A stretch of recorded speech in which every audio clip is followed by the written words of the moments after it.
माझी लाडकी बहीण योजनेचा 13वा हप्ता लवकरच रक्षाबंधनपूर्वी महिलांना मिळणार।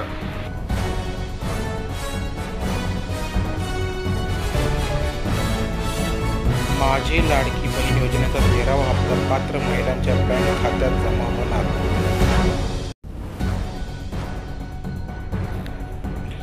ऑगस्टच्या पहिल्या आठवड्यात ट्रान्सफर होण्याची शक्यता। गेल्या वर्षी सुरू झालेल्या या महत्त्वाकांक्षी योजनेला आज 1 वर्ष पूर्ण झाले। सरकारने यासाठी 2,09,84,000 कोटी रुपयाचा निधी मंजूर केला आहे। यामुळे लाखो महिलांना रक्षाबंधनाच्या सणाला मोठा आर्थिक आधार मिळणार आहे। लाडकी बहीण योजनेमुळे महिलांचे जीवनमान सुधारण्यास मदत झाली आहे।